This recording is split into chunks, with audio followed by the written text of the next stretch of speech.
Dylan, and I will be your safari guide this afternoon.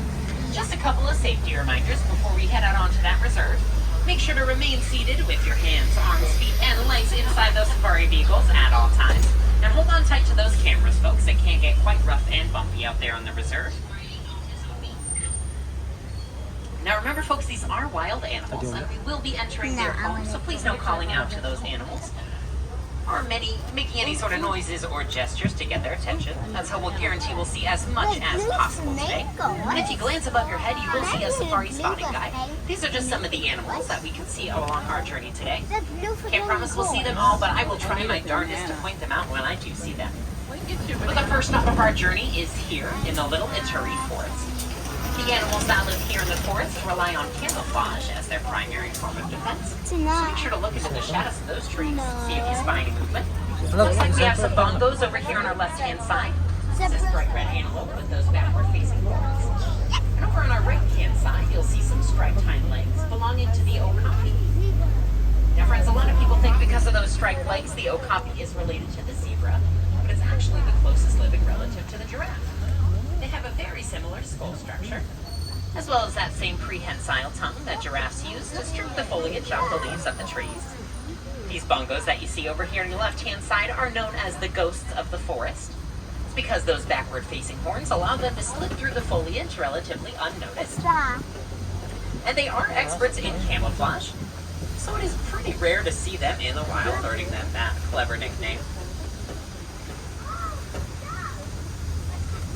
Now, friends, coming up on your left-hand side, you will see one of the largest mammals here in the forest. It looks like he's taking a nap by his favorite rock wall. This is the black rhino. Oh, rhino. Now, friends, believe it or not, the black rhino is actually the smallest of all the rhino species. It only grows up to about 3,500 pounds. Now, the rhino does have a prehensile upper lip, which means it can use it just like a finger, and it'll use it like the okapi uses their tongue to strip the foliage off the leaves from the trees.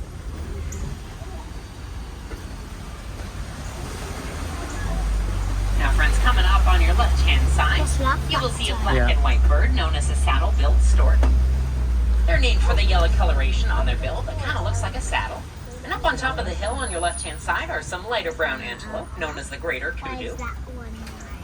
Now, the greater kudu are one of the tallest antelope out here on the reserve, reaching about 55 inches at the shoulder. Now, the ones you see up on that hill are female greater kudu. Only the males will grow horns, and the females do tend to travel together in groups that range around 3 to 4. But, friends, we're heading away from the Sapi River and towards the savannah. We're heading away from the Little Ituri Forest and towards the Sapi River.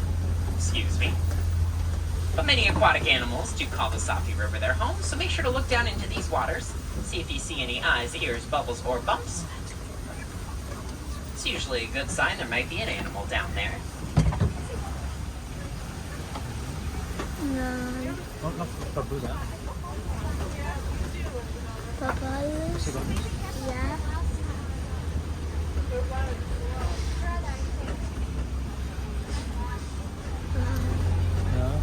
No. Now, friends, over on your left-hand side, you will see some birds hanging out on these logs here. These are the pink-backed pelicans.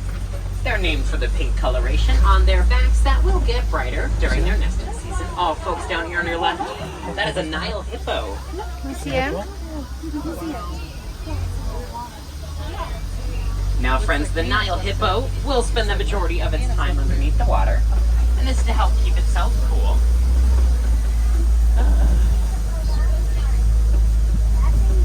They can spend about 5 to 8 minutes underwater at a time.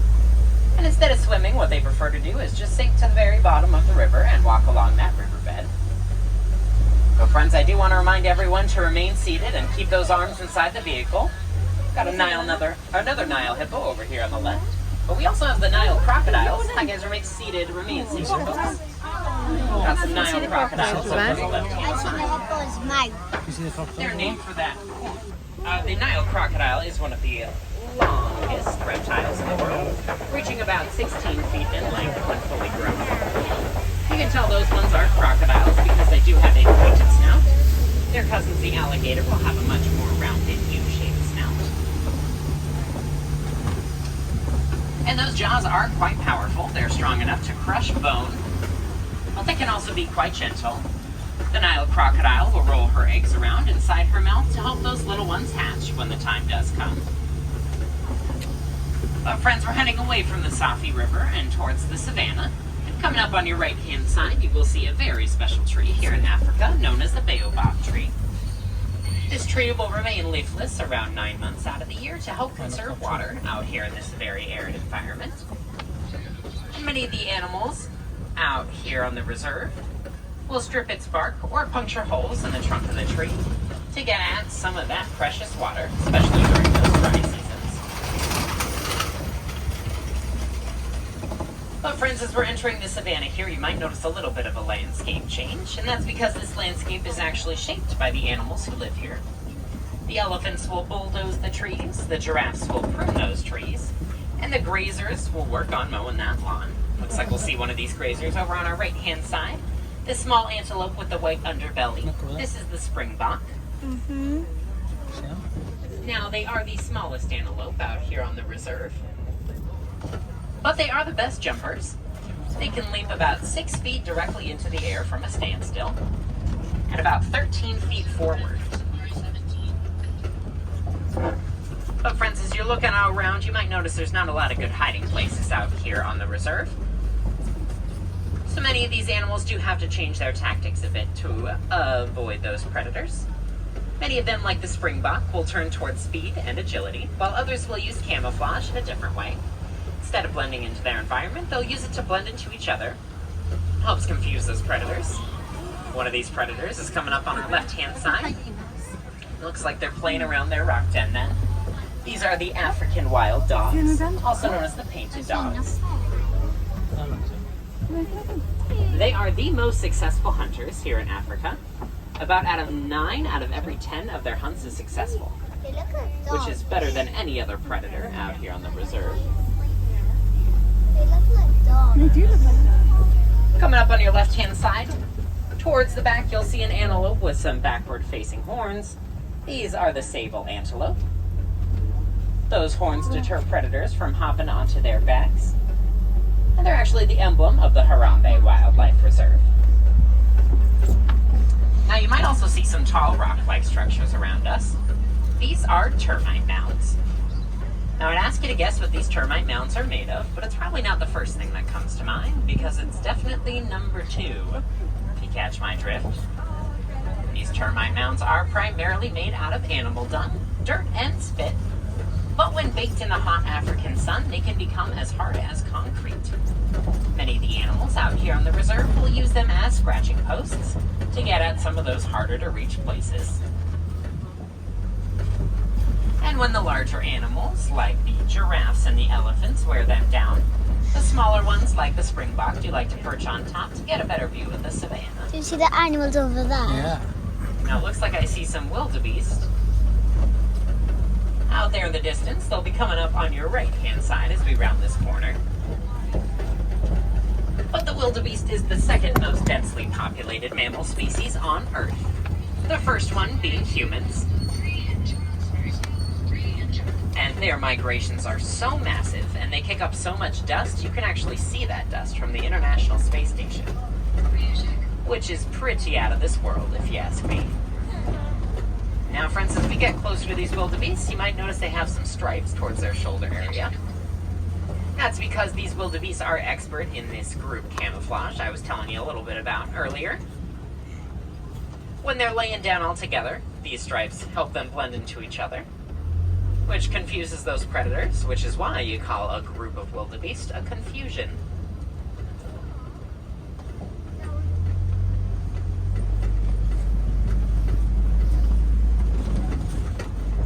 Now, friends, as you come around this corner, over by this nest of palm trees here, you might see some horns poking out of these bushes. Those horns are belonging to the Ankoli cattle. Now, friends, those horns might look incredibly heavy, but they're actually relatively light.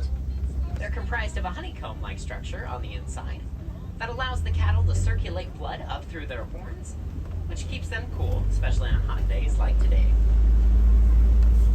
Now, friends, coming up on our left-hand side is the tallest land animal on Earth. These are the Maasai giraffe. The Maasai giraffe can grow up to about 16 to 20 feet tall when fully grown. Is fine natuurlijk. And just like their cousin the okapi, they do have a prehensile tongue, but theirs is actually purple. And this is to help prevent it from getting sunburnt, as they do have to spend a good majority of their time eating. They spend so much time eating, in fact, that they'll only sleep about 30 minutes every day. But they don't take that 30 minutes all at once. They're actually the world's best power nappers. They'll just catch a few Z's here and there so they can get right back to snacking. Friends, it looks like I do have some bulldozed trees up in front of us. There's really only one animal out here on the reserve capable of doing something like that. If we're lucky, we might be able to see him. Oh, looks like we might be in luck over here on your right. Behind these bushes, you will see the largest land animal on Earth. These are the African elephants. They're known for the shape of those ears, kind of shaped like the continent of Africa. And you can see he's flapping his ears there. And this is because they have quite a bit of blood vessels on the end of those ears, and by flapping those ears like that, they're able to cool down their body by about 15 degrees Fahrenheit. Now, friends, because they are the largest land mammals on Earth, they do have to eat quite a bit of food every day to maintain that large size. They eat about 300 pounds every single day. And you can imagine in their search to fill up those big bellies of theirs, when they stumble onto a farm, it kind of looks like an all-you-can-eat buffet to these elephants. But the farmers don't really see it that way. You can imagine a whole herd of elephants wandering onto your crops can spell disaster for you. But with work done here at Disney's Animal Kingdom, we were actually able to come up with a solution to this problem. Through our research, we actually found out that elephants are afraid of bees. And this is because they have very sensitive skin, and the African honeybee has an incredibly powerful sting. Now, taking this research, we were able to establish the Elephants and Bees Project. And this project helped farmers in Kenya build beehive fences around their crops to deter elephants from entering onto their lands without harming them. And it also added an additional source of income for these Kenyan farmers as they were able to harvest the honey produced by the bees. It's also not a bad idea to bring an extra pollinator onto your farm. So it's a real win-win situation for everyone involved. You have some tusk marks made over here in these red clay pits. These tusk marks are made from elephants scraping their tusks against the clay to soften it. And they soften that clay so that they can eat it. And by eating this clay, they're able to supplement their diet with the proper vitamins and nutrients that they need to stay healthy in the wild. Now, the two elephants that we saw a little bit further back, they were male elephants. The males will separate from the family herds, like you see over here on your left-hand side, at around age 13.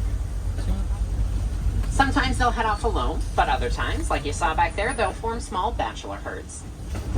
But when you do see a big group of elephants together, especially with little ones, like we're going to see over on our left-hand side here, it's usually a good sign it's one of these family herds. These family herds are led by a matriarch, and this matriarch remembers where all the best water sources are, where all the best food is, and of course how to evade those predators.